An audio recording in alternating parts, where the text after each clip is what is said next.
ವತಿಯಿಂದ ಪರಿಸರ ದಿನಾಚರಣೆಯನ್ನು ಆಚರಣೆ ಮಾಡ್ತಾಯಿದ್ದೀವಿ. ಈ ಒಂದು ಆಚರಣೆಯ ಅಂಗವಾಗಿ ನಮ್ಮ ಹಾಸ್ಟೆಲಿನ ಒಂದು ಸನ್ನಿಧಾನದಲ್ಲಿ, ನಮ್ಮ ದೇವಸ್ಥಾನದ ಸನ್ನಿಧಾನದಲ್ಲಿ ಗಿಡ ನೆಡುವ ಕಾರ್ಯಕ್ರಮವನ್ನು ಇವತ್ತು ಸಂಘದ ವತಿಯಿಂದ ಸ್ವಲ್ಪ ಜೋರಾಗಿ ಮಾತಾಡಿ ಸರ್. ಸಂಗೊಳ್ಳಿ ರಾಯಣ್ಣ ಮತ್ತು ಕಾಳಿದಾಸ ಹಳೆಯ ವಿದ್ಯಾರ್ಥಿಗಳ ಸಂಘದ ವತಿಯಿಂದ ಈ ಕಾರ್ಯಕ್ರಮವನ್ನು ಹಮ್ಮಿಕೊಂಡಿದ್ದಾರೆ. ನಮ್ಮ ಸಂಘದ ಅಧ್ಯಕ್ಷ ಆದಂತಹ ರಾಮೇಶ್ ಬರಬೇಕಾಯಿತು, ಅವರು ಅನಾರೋಗ್ಯ ಕಾರಣದಿಂದ ಬಂದಿಲ್ಲ. ಹಾಗಾಗಿ ನಾವೇ ಅವರ ಅನುಪಸ್ಥಿತಿಯಲ್ಲಿ ಈ ಕಾರ್ಯಕ್ರಮವನ್ನು ನಮ್ಮ ಪ್ರೊಫೆಸರು ಮತ್ತು ಜಗದೀಶ್ ಅವರು, ನಮ್ಮ ರಾಜರು ಮತ್ತು ಲಕ್ಷ್ಮೀಕಾಂತರು ಹಾಗೂ ಎಲ್ಲ ನಮ್ಮ ಹಿರಿಯರಿಗೆ ಸೇರಿಕೊಂಡು ಈ ಕಾರ್ಯಕ್ರಮವನ್ನು ಇಲ್ಲಿ ನಮ್ಮ ದೇವಸ್ಥಾನದ ಸನ್ನಿಧಿಯಲ್ಲಿ ಮಾಡ್ತಾಯಿದ್ದೀವಿ. ಈ ಒಂದು ಪರಿಸರ ದಿನಾಚರಣೆ ಅನ್ನೋದು ಬರೀ ನಮ್ಮ ವ್ಯಾಪ್ತಿನಲ್ಲಿ ಆಗಬೇಡ, ಎಲ್ಲರೂ ಕೂಡ ನಾವು ನಮ್ಮ ಒಂದು ಇವತ್ತು ಏನು ಪರಿಸರ ಒಂದು ನಾಶ ಆಗ್ತಾ ಇದೆ, ಅಥವಾ ಏರ್ ಪೊಲ್ಯೂಷನ್ ಇರ್ಬೋದು, ಅಥವಾ ಭೂಮಿ ಮಲಿನ ಆಗ್ತಾ ಇರ್ಬೋದು, ಅಥವಾ ನೀರಿನ ಮಲಿನ ಆಗ್ಬೋದು, ಇನ್ನೆಲ್ಲದಕ್ಕೂ ಕೂಡ ತಡೆಯೋ ಕಡೆ ನಾವೆಲ್ಲರೂ ಕೂಡ ಕೈ ಜೋಡಿಸೋಣ. ಇವತ್ತು ತಮಗೆಲ್ಲರಿಗೂ ಗೊತ್ತಿರ್ಬೋದು, ಪ್ಲಾಸ್ಟಿಕ್ಕನ್ನು ಒಂದು ವಿಳಂಬೂತ ಯಾವ ಮಟ್ಟಕ್ಕೆ ಇವತ್ತು ಇಡೀ ಈ ಭೂಮಿನ ಎಷ್ಟು ಪೊಲ್ಯೂಷನ್ ಆಗ್ತಾಯಿದೆ. ಅದನ್ನು ಸುಡೋದ್ರಿಂದ ಬರ್ತಾ ಇರ್ತಕ್ಕಂಥ ಗಾಳಿ, ವಿಷದ ಗಾಳಿ ಜನರ ಆರೋಗ್ಯದ ಮೇಲೆ ಎಷ್ಟು ದುಷ್ಪರಿಣಾಮ ಬೀಳ್ತಾ ಇದೆ. ಅದೇ ಥರ ಭೂಮಿನಲ್ಲಿ ಹಾಕಿದಂತಹ ಪ್ಲಾಸ್ಟಿಕ್ಕು ಅಥವಾ ಸಮುದ್ರದಲ್ಲಿ ಹಾಕ್ತಕ್ಕಂಥ ಪ್ಲಾಸ್ಟಿಕ್ಕು ಅದು ಡಿಗ್ರೇಡ್ ಆಗದಲೇ ಎಷ್ಟು ಪರಿಸರ ನಾಶ ಆಗ್ತಾಯಿದೆ. ಮತ್ತು ಅದನ್ನು ತಿನ್ನಂತಹ ಪ್ರಾಣಿ ಪರಿಸರ ದಿನದ ಅಂಗವಾಗಿ ನಮ್ಮ ಕಾಳಿದಾಸ ಮತ್ತು ಸಂಗೊಳ್ಳಿ ರಾಯಣ್ಣ ಹಳೆಯ ವಿದ್ಯಾರ್ಥಿ ನಿಲಯಗಳ ಸಂಘದ ವತಿಯಿಂದ ಸಸಿ ನೆಡುವ ಕಾರ್ಯಕ್ರಮವನ್ನು ನಾವು ಹಮ್ಮಿಕೊಂಡಿದ್ದೀವಿ. ಇವತ್ತಿನ ಈ ವಿಶ್ವ ಪರಿಸರ ದಿನದ ಶುಭಾಶಯಗಳನ್ನು ತಮ್ಮೆಲ್ಲರಿಗೂ, ನಮ್ಮ ಕನ್ನಡ ನಾಡಿನ ಎಲ್ಲ ಜನತೆಗೂ, ಭಾರತದ ಎಲ್ಲ ಭಾರತೀಯರಿಗೂ, ವಿಶ್ವ ಜನರಿಗೂ ಶುಭಾಶಯಗಳನ್ನು ನಮ್ಮ ಸಂಘದ ವತಿಯಿಂದ ಕೋರ್ತೀವಿ. ನಮ್ಮ ಸಸಿ ನೆಡುವ ಕಾರ್ಯಕ್ರಮವನ್ನು ಸಾಂಕೇತಿಕವಾಗಿ ನಾವು ಇಟ್ಟುಕೊಂಡು ನಾವೆಲ್ಲರೂ ಸಮಾಜದಲ್ಲಿ ಮರಗಳು ಹೇಗೆ ನಮಗೆ ಹೂ, ಕಾಯಿ, ಹಣ್ಣು, ನೆರಳನ್ನು ಕೊಡುತ್ತದೆ, ಹಾಗೆ ನಾವು ಕೂಡ ಒಂದು ನಮ್ಮಿಂದ ಕಿಂಚಿತ್ತು ಏನಾದರೂ ಹೂವಿನ ರೂಪದಲ್ಲಿ ಆಗಲಿ, ಕಾಯಿ ರೂಪದಲ್ಲಿ ಆಗಲಿ, ಹಣ್ಣಿನ ರೂಪದಲ್ಲಿ ಆಗಲಿ, ನೆರಳಿನ ರೂಪದಲ್ಲಿ ಆಗಲಿ ಸಮಾಜಕ್ಕೆ ನಮ್ಮಿಂದ ಏನಾದರೂ ನೆರವು ಸಿಗಲಿ ಅನ್ನುವಂಥ ಮಹದಾಶೆಯಿಂದ ಹೇಗೆ ನಮ್ಮ ಇದರಲ್ಲಿ ಕಾಳಿದಾಸರು, ಸಂಗೊಳ್ಳಿ ರಾಯಣ್ಣ ಅವರು ತಮ್ಮದೇ ಆದ ಸ್ವಲ್ಪ ಜೋರಾಗಿ ಹೇಳಿ ಸರ್. ವಿಶ್ವ ಪರಿಸರ ದಿನದ ಅಂಗವಾಗಿ ಇವತ್ತು ನಮ್ಮ ವಿದ್ಯಾರ್ಥಿ ನಿಲಯದ ಹಳೆ ವಿದ್ಯಾರ್ಥಿಗಳು ನಾವೆಲ್ಲ ನಮ್ಮ ವಯಸ್ಸುಗಳೆಲ್ಲ ಮುಗಿದಿದೆ, ಮುಕ್ಕಾಲು ಭಾಗ.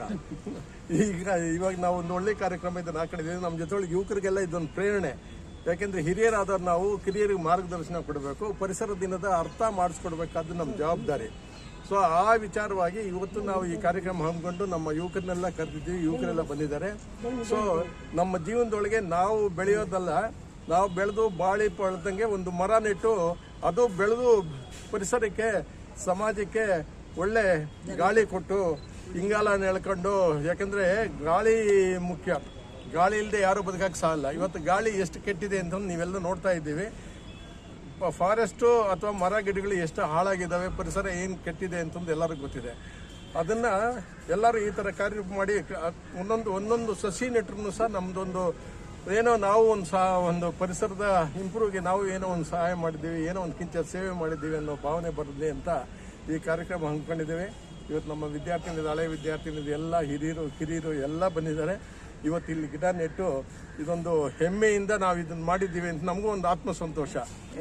ಈಗ ಬೀರೇಶ್ವರ ಸ್ವಾಮಿ ಕೃಪೆಯಲ್ಲಿ ನಾವು ಇದನ್ನೆಲ್ಲ ಕಾರ್ಯಗಳೆಲ್ಲ ನೆರವೇರಿಸ್ತಾ ಇದ್ದೀವಿ. ಆ ಸ್ವಾಮಿ ಈ ಕಾರ್ಯಕ್ರಮಕ್ಕೆ ಚೆನ್ನಾಗಿ ಆಶೀರ್ವಾದ ಮಾಡಿ ಈ ಗಿಡಗಳೆಲ್ಲ ಚೆನ್ನಾಗಿ ಬಂದು ನಮ್ಮೆಲ್ಲರಿಗೂ ನೆರವು ಕೊಟ್ಟು ಇವ್ರು ಹೇಳಿದಾಗೆ ವಿದ್ಯೆ ಬುದ್ಧಿ ಎಲ್ಲಾನು ಒಳ್ಳೆತನವಾಗಿ ಹೋಗೋ ಥರ ನೋಡಿಕೊಂಡು ನಮ್ಮನ್ನು ಕಾಪಾಡಲಿ ಅಂತ ನೋಡ್ಕೊಳ್ತೀನಿ. ನಿಮ್ಮೆಲ್ಲರಿಗೂ ಇವತ್ತು ವಿಶ್ವದಾದ್ಯಂತ ವಿಶ್ವ ಪರಿಸರ ದಿನಾಚರಣೆಯನ್ನು ನಾವು ಆಚರಿಸ್ತಾ ಇದ್ದೀವಿ. ಇದು ಯಾವುದೇ ಸಂಘ ಸಂಸ್ಥೆಗಾಗಲಿ ವ್ಯಕ್ತಿಗಾಗಲಿ ಯಾವುದೇ ಒಂದು ಸರ್ಕಾರೇತರ ಅಂತಲ್ಲ, ಇದು ಎಲ್ಲ ಸೇರಿ ಮಾಡುವಂಥ ಕಾರ್ಯಕ್ರಮ ಇದು. ಸೊ ಇವತ್ತು ವಿಶ್ವದ ಎಲ್ಲೆಡೆ ಇದನ್ನು ವಿಶ್ವ ಪರಿಸರ ದಿನಾಚರಣೆಯನ್ನು ಆಚರಿಸ್ತಾ ಇದ್ದಾರೆ. ಸೊ ಏನಂತಂದರೆ ತಮಗೆಲ್ಲ ಗೊತ್ತಿರಬೇಕು, ದಿನದಿಂದ ದಿನಕ್ಕೆ ನಮ್ಮದು ಟೆಂಪ್ರೇಚರ್ ಅಂದರೆ ಜಾಸ್ತಿ ಆಗ್ತಾ ಇದೆ. ಇದು ಏನಕ್ಕೆ ಆಗ್ತಾ ಇದೆ ಅಂದರೆ ಗ್ಲೋಬಲ್ ವಾರ್ಮಿಂಗ್ ಆಗ್ತಾ ಇದೆ. ಗ್ಲೋಬಲ್ ವಾರ್ಮಿಂಗ್ ಯಾಕೆ ಆಗ್ತಾ ಇದೆ ಅಂತಂದರೆ ನಾವು ಇರೋ ಮರಗಳನ್ನ ಕಡಿತಾ ಇದ್ದೀವಿ. ಯಾಕಂದರೆ ನಗರೀಕರಣ ಯಾವಾಗ ಜಾಸ್ತಿ ಆಗುತ್ತೋ ಮರಗಳು ಕಡಿಲೇಬೇಕು. ಸೊ ಆ ಥರದ ಪರಿಸ್ಥಿತಿಯಲ್ಲಿ ಈಗ ಜಾಸ್ತಿ ಆಗಿದೆ. ಈಗ ನೋಡಿ, ಇದು ಎಲ್ರಿಗೂ ಗೊತ್ತಿರೋಂಗೆ ಈ ವರ್ಷ ಬೆಂಗಳೂರಲ್ಲಿ 40 ಡಿಗ್ರಿ ಕ್ರಾಸ್ ಆಗಿದೆ, ಡೆಲ್ಲಿಯಲ್ಲಿ 52 ಡಿಗ್ರಿ ಮೇಲೆ ಇದ್ರದ್ದಾಗಿದೆ. ಅಂದರೆ ಈಗ ಇನ್ನು ಮುಂದೆ ಪ್ರತಿ ವರ್ಷನೂ ಸಮೇತ ಇದೇ ರೀತಿಯಾಗಿ ಟೆಂಪ್ರೇಚರ್ ಇದಾಗ್ತಲೇ ಇರುತ್ತೆ. ಸೊ ಅದಕ್ಕೇನು ಅಂತಂದರೆ ಈ ಟೆಂಪ್ರೇಚರ್ ಇದಾಗ್ತಿದೆ ಅಂದರೆ AC ಆನ್ ಮಾಡ್ಕೊಂಡು ಕೂತ್ಕೊಳ್ಳೋದು ಅಂತಲ್ಲ. ಸೊ ಅದಕ್ಕೆ ನಾವು ಏನಿದು ಮಾಡಬೇಕು ಅಂತಂದರೆ ಹೆಚ್ಚು ಗಿಡಗಳನ್ನು ನಾವು ನೆಟ್ಟು ಸೊ ಪರಿಸರವನ್ನು ಆದಷ್ಟು ತಂಪಾಗಿಡುವಂಥ ವ್ಯವಸ್ಥೆಯನ್ನು ನಾವು ಮಾಡಬೇಕಾಗಿದೆ. ಸೊ ಹಾಗಾಗಿ ಅದಕ್ಕೆ ನಾನು ಎಲ್ಲರಿಗೂ ಕೇಳ್ಕೊಳ್ಳೋದು ಏನಂತಂದರೆ ವಿಶ್ವ ಪರಿಸರ ದಿನಾಚರಣೆ ಕೇವಲ ಜೂನ್ 5 ಅಲ್ಲ, ವರ್ಷದ 365 ದಿವಸನೂ ಆಚರಿಸಬೇಕು. ಇದು ಎಲ್ಲರ ಜವಾಬ್ದಾರಿ ಸಮೇತ. ಸೊ ಇದೇನಕ್ಕೆ ಅಂತಂದ್ರೆ ಇದು ನಾವು ಇವತ್ತೇನು ಆಚರಣೆ ಮಾಡ್ತಾ ಇದ್ದೀವಿ ಇದು ನಮಗೋಸ್ಕರ ಅಲ್ಲ, ಮುಂದಿನ ಒಂದು ಪೀಳಿಗೆಗೆ ನಾವೇನಾದರೂ ಹಾಗಾಗಿ ನಾವೆಲ್ಲರೂ ಮಾಡಿ ಸರ್.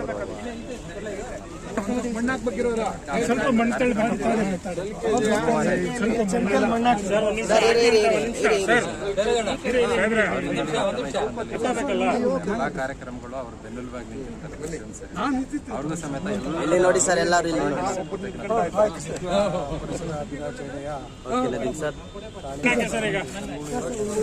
ಸರ್, ಇಲ್ಲಿ ನೋಡಿ ಸ್ವಲ್ಪ.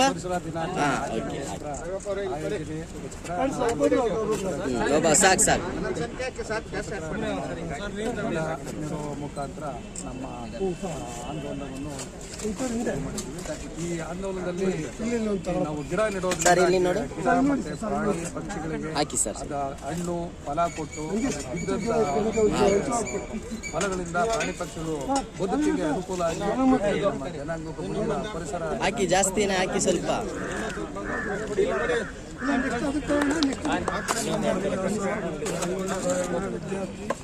ನಿಲಯಗಳ ವಿದ್ಯಾರ್ಥಿ ಸಂಘದಿಂದ ನಾವು ಹಮ್ಮಿಕೊಂಡಿರುವಂತಹ ಸರ್ ಆ ಕಡೆ ಹೋಗಿ, ಸರ್ ಆ ಕಡೆ ಪರಿಸರ ದಿನಾಚರಣೆಯ ಶುಭಾಶಯಗಳು.